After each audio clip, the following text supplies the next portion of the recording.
Good morning. Welcome to Remember How It Was in Greensboro, North Carolina. This is our weekly podcast, and I'm Justin Washington.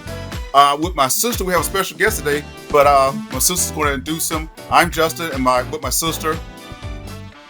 I'm Wambui and Bahati. I'm up here in New York City, and today I am so excited because we have another guest that is right here with us in New York City. Although he grew up in Greensboro, so he knows Greensboro so well. He is a professor of urban planning at Hunter College here in New York City. We're so proud of him. We grew up running together the streets of Greensboro. Now, did you go to Smith? You went to Smith. I went to Smith, but I went from grade 1 to 9. I was in the all black system, and I went to Washington Street School. Now, you didn't go to Washington Street School. Yeah, I went to Washington Street School in first grade, and up until the time when they opened up Caldwell, I was at Washington Street, and I remember you from. I remember being in school with you and Arthur Cole, and because he ended up going to Smith as well. Y'all went to Smith. Anyway, so what street, okay, on this channel it's important, what street did you grow up on, and what year were you born? I'm thinking you were born when I was born. I was born in 49, actually. Oh, you were born in 5, okay, so 49. And I lived in the shadow of L. Richardson Hospital. I grew up on the corner road. Okay. Near Bimbo. Right. Okay. All right. So we asked him to come on and be a guest because he saw one of our podcasts where we were talking about some of the changes that had happened in Greensboro.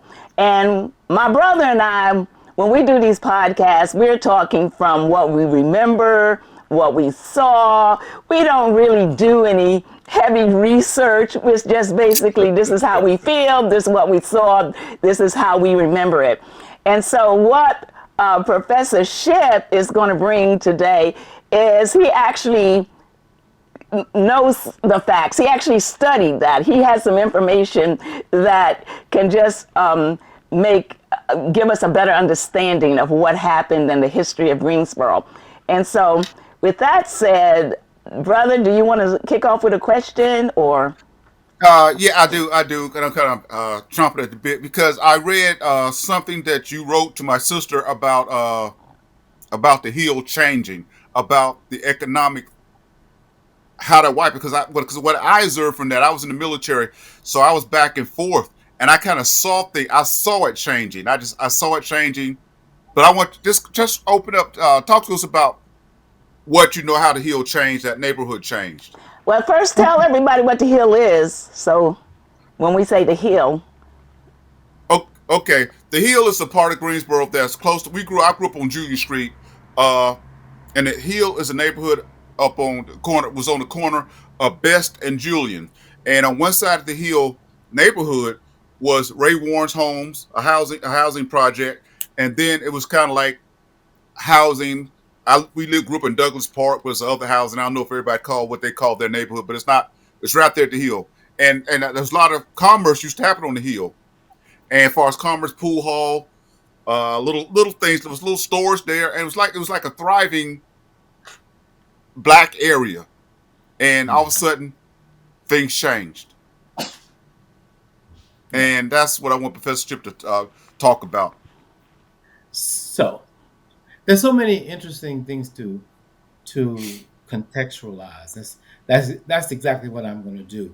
I'm going to place it in a context that hopefully will illuminate all the things that you've seen. I feel as if I'm in the classroom. The only thing that I'm not doing here is I'm not standing up and walking around.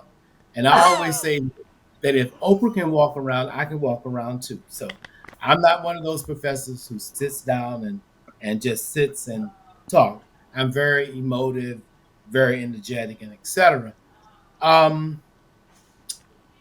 In some ways, before urban renewal and before the 60s, mid 60s, and that time, the Black community was very different. There were places that people could go and eat and people could, relax or whatever. Um, but it all changed drastically after Black people were let go and desegregation came into being. I say desegregation. I don't use the word integration because integration applies that everything changed. There was a mixture of the races and the ethnic groups, but that it wasn't that way in terms of the reality. There was just a one-way exit out of the Black community. No one came into the Black community to say, I'm going to live there. And so in essence, the the policies, the Civil Rights Act and et cetera, creamed off the top of the Black community, making it less diverse, more monolithic. And when I say monolithic, it just left a lot of poor people in one place. And so we talk about the overconcentration of poverty, and that's what happened in many, many places, not merely in Greensboro, but certainly all over the South and even nationally. So that's what people were leaving the city, and people who could pack their bags and leave the Black community, they did just that, leaving the people who were most dependent, most likely to be affected by drugs, most likely to be miseducated, and etc. So that the Black community lost an important layer of people. And as those people left, though the poorer people began to filter in and take over those places. And so that the place became inhospitable in many ways. And so it didn't happen without a cause. And the cause, once again, was the liberation of Black people from our side of town. Yeah. Okay. So I've always felt that in a lot of ways we were better off before, how you say, desegregation. I felt there are a lot of ways we were better off before we so-called integrated. And for instance, I know my brother was bused to Grimsley High School when busing started. And because it was so far away, I know the parents at our schools were right there in the backyards of the school. So when the parents were at the school, they were there. They knew what was happening at the school. They were part of the PTA. They were part of the volunteers. Everybody knew everybody. Yeah. Everybody knew whose child was who. And so a lot of the problems that exist today in schools, I feel like we didn't have those problems because we were a community, a real community. Once busing started, with that, go ahead. No, I was thinking with that with the PTA thing. I feel that what like you said, I was bust. A whole neighborhood was bust out, and like you said, the parents. Normally, I would think the parents that when they got off work, it was nothing for them to go to Caldwell School. It was nothing for them to go to Gillespie School after school. But now you get off work, now you got to drive another 5 or 6 miles, If you and have a you're already car. tired. If you have a car. If you had a car, if you had a If you have car, a because car. I know, like playing sports. I know playing sports at Grimsley, I would see white parents at the practices, but I never saw Black parents because I'm just realized that now because it was just too far to them to just go to sit on the sideline and just watch us play. But that's like not when my grandson plays football and he plays well, but I'm able to go and sit and visit. But I'm thinking no Black parents used to come to Grimsley to watch us practice. Right. Yeah. So that really is a good question. I mean, Wambui, in terms of was the community better? In some ways, it was for sure. In other ways, not necessarily so. Because you know, um, I interviewed uh, back a while, a long time ago, when I wrote a paper on the urban renewal in Greensboro, and I interviewed Vance Chavis, the principal of longstanding principal of Lincoln Junior High School, and he he had a lot to do with advocating for urban renewal, um, which lots of middle class blacks were for it because it was the only way to have anything done in the community. So yes, there were positives, but there were always things that were lacking. Like if you go, there were dirt roads, there were outdoor toilets. The black community was in bad shape in many ways, but nonetheless, because we didn't have the options to travel easily or to go outside of our neighborhood, the community was more cohesive. And so you Yeah. often talk about the impact of the schools, the impact of the churches, and then there's the impact of the community that you're referring to, Wambui. And I've always had the mind to write about those three things: the church, the school, and the community, because that was there and it was the foundation that you and I now carry. It was what allowed us to go forward despite the fact that our financial resources were very poor.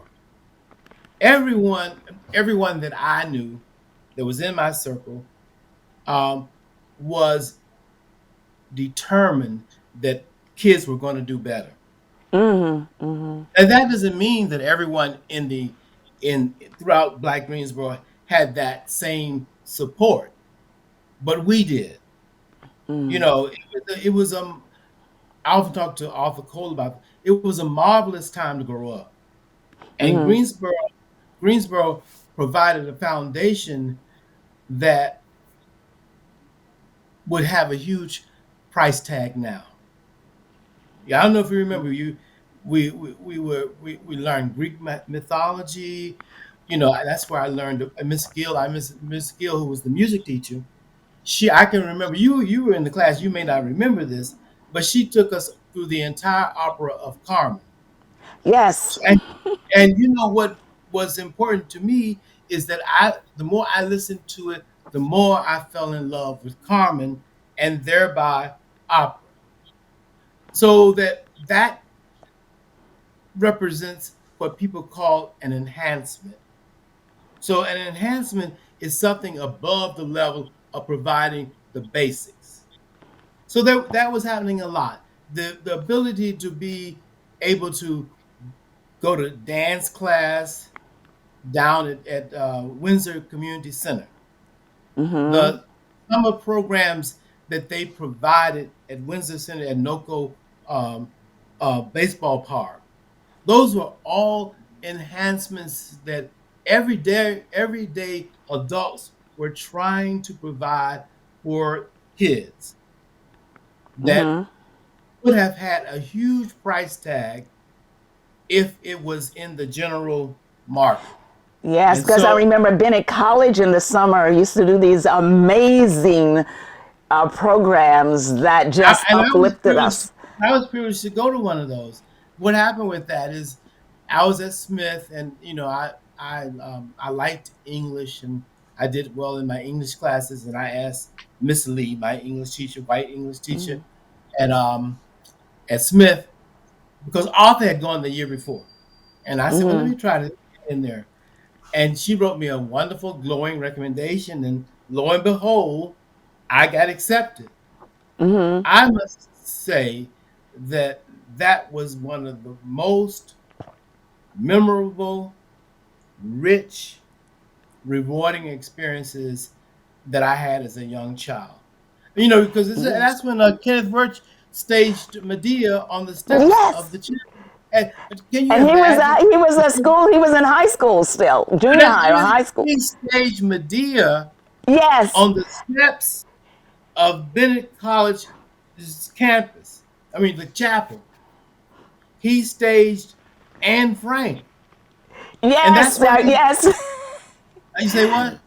I said yes. I remember Anne Frank. I remember all the wonderful things that at school we were in junior high and high school, and we were exposed to all To of all of those. these things. Right, Yeah. right. And And so what that did for you and I, it gave us aspirations of what adulthood should provide for younger Wow. kids.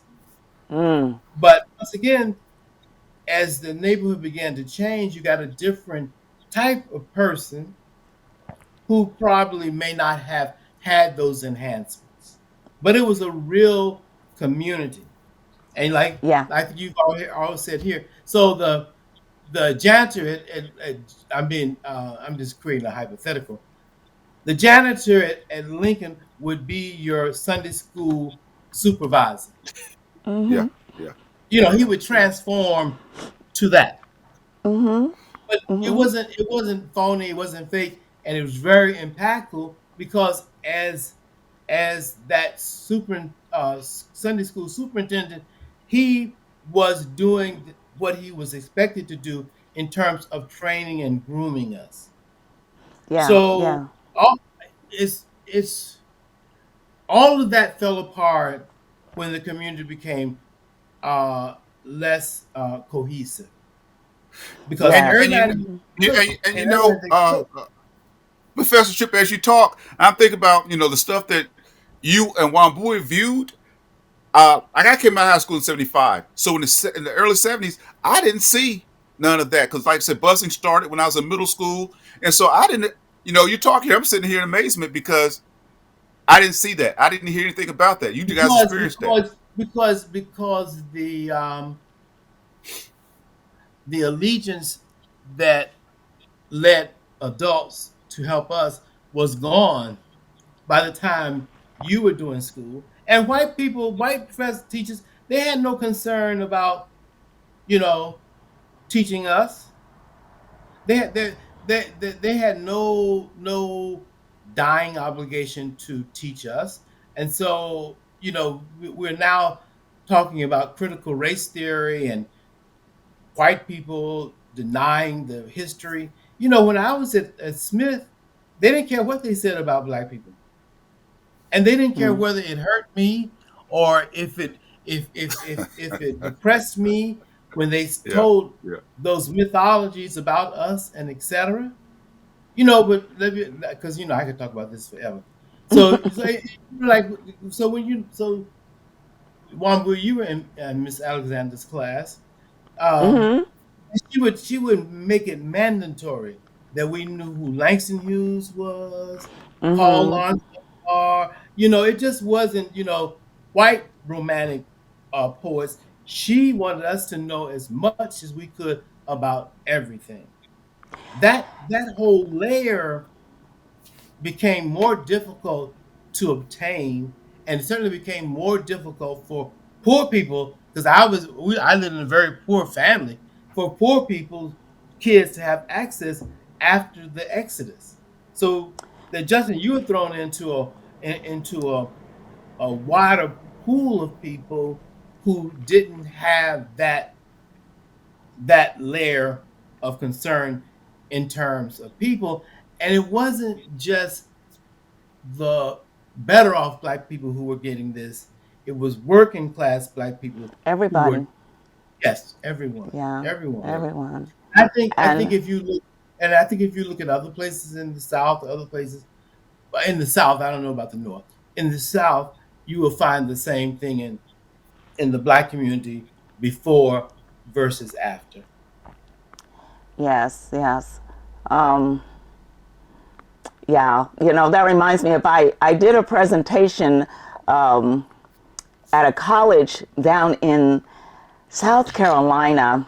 Um, I just remember that when I went to the college, and this was like kind of recently, I noticed and I said to the woman who was a professor at that college, who was my contact person, and I said, is this a historically black university? And she said, no. I said, because I don't see any white students. And she said, well, we tried that.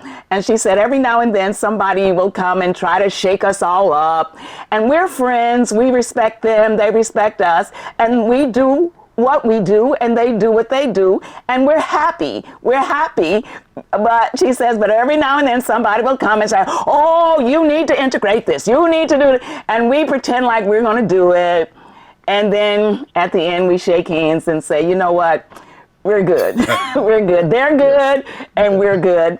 But I also remember that just one more point is that when, for instance, A&T became part of that North Carolina system, I remember reading somewhere that there was a government official, and I shouldn't say that, I should be able to call the name, but the whole point was, we want you in our system, that way we can control. We need to know what you're learning, and we need to be able to control what you're learning. Now, have you found that to be any substance to that? That one reason why they want us integrated is because, especially the colleges, is because then they become in control of what the curriculum is. I can't really speak to that. I've never seen anything that I've read that sort of confirms that.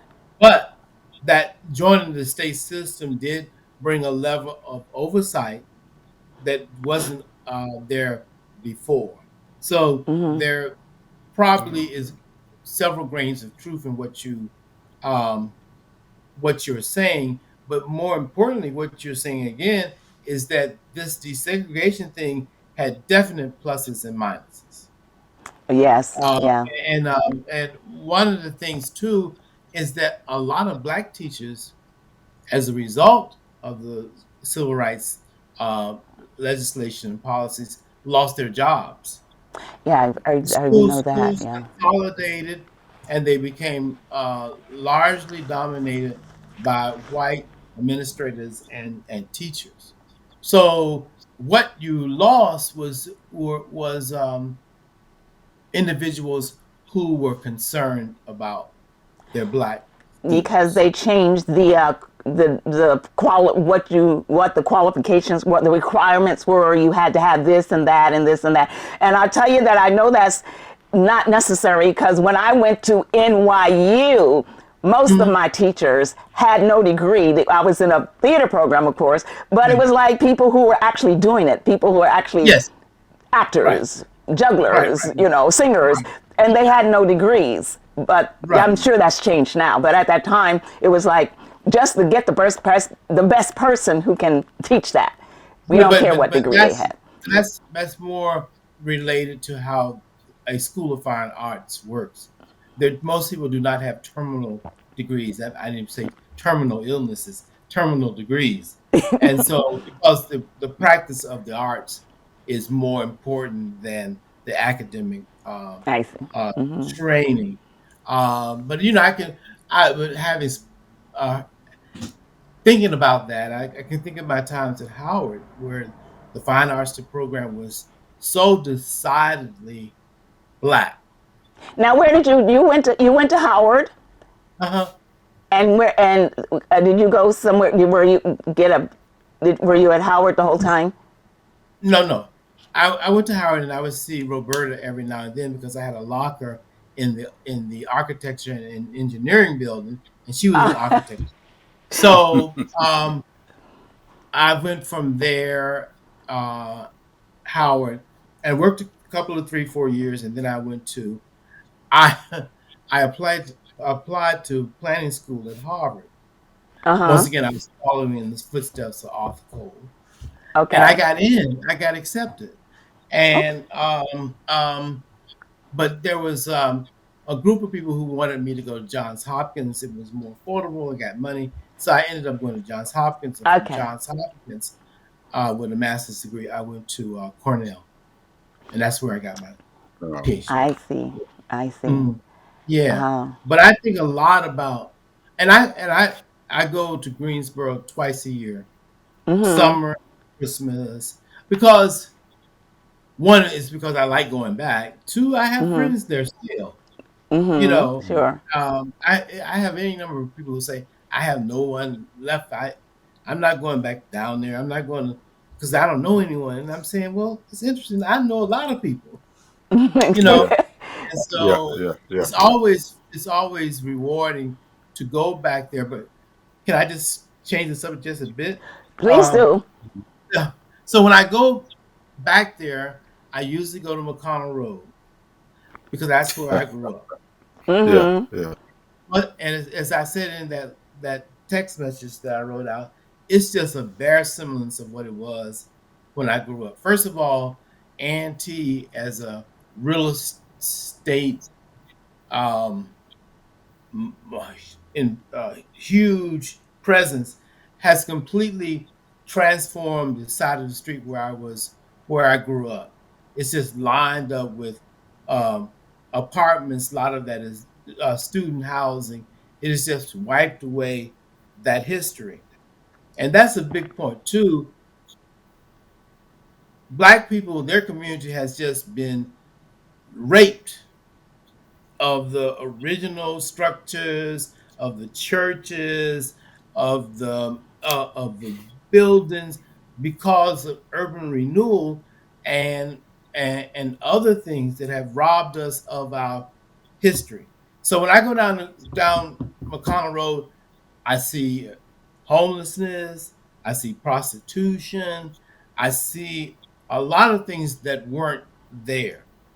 Mm-hmm. And it's troubling to me because one, those things anchor me to my beginning, but it also it was an important aspect of my upbringing and community. You know, you had everyday people who rented their homes, who were planting flowers, who were yeah, members of. My grandmother was a member of the yeah, Willing Workers Club, and that was a group of women that's worthy something worthy to be written about. A group of working class women who would raise money to take care of people if they got sick. You know, just think about it. These weren't Mm-hmm.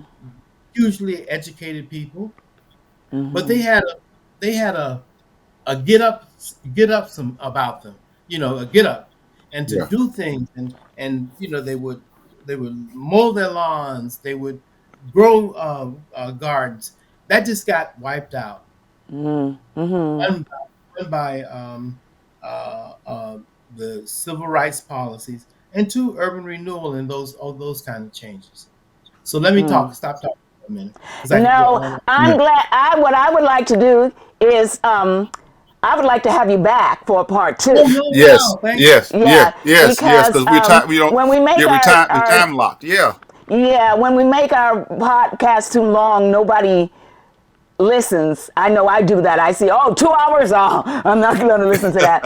And you. also on the TV now, we are locked into 28 minutes Okay, yeah. for that the makes sense. cable broadcast. But Yeah. I would like to have you back for I part would too. Because two. I'm sitting here. I'm just serious. Because like everything that you're talking about, I'm seeing as a fact is as it's a norm. You know what I'm Yes. saying? Like Yes. Mr. McConnell Road, I see it as a normal. Martin Luther King Boulevard. I see it as a And that's norm. not People see it as a and norm. so you know I need to take pen to paper and write about that, but it's not the norm. Yeah, I mean, it's yeah, it's not the norm. yeah, yeah, Yeah. Well, yeah, you know what? We're going to wrap it up right here. I am just so thrilled that you're here, and I want to hear more from you. yeah. And I put this out to anybody who grew up in Greensboro who wants to add something. We can make, instead of 3 boxes, we can have 4 or 5 or 6. That would be good because you know you can invite. I'm sure Benjamin would do it. Benjamin Bradley, Yes, you yes. know, because every time we get together, and we used to do it more regularly, Wambui, it's just endless discussion, endless discussion. I I know. I told my brother. I said we used to refer to ourselves, and this is no disrespect to the Greensboro Four. We used to refer to ourselves as the New York Four. Not that they're we're the only 4 people from Greensboro, New York. We're not, but it was Benjamin, Sigmund, and Kent Wirch when he was alive, God rest his soul, and myself. And we were like, we hung here in New Right, York, and we and looked after each other here in New York. We went to each other's events. Um, oh yes, I mean yeah. just yeah, it's somebody you just the just the event of Benjamin's concerts. If I Yes, mean, we try. I We just go think, every year. They don't have them anymore since the yeah, pandemic. They stopped, but he used to have a concert every Thanksgiving here at the library. The what was that, Lincoln Center Library? Lincoln. Mhm. Yes, and Wow. we would go. Whatever we were doing, we gotta go. And I know But last time at the concert, Sigmund said something that to me I think about it still after today. He said, if I was a piano and I saw Benjamin coming, I would get up and run. Because he would wear that piano out. oh my God, he is so gifted. So, on that note, Sigmund, do you, Professor Shipp, I know you're Sigmund, but Professor Shipp, do you have a final statement you would like to make, or just say something to wrap it up and we're going to get out of here? I think the thing that comes to mind is there was a definite before and after. Okay. And we shouldn't linger on the after, because the before was real and it was fundamental and it was important.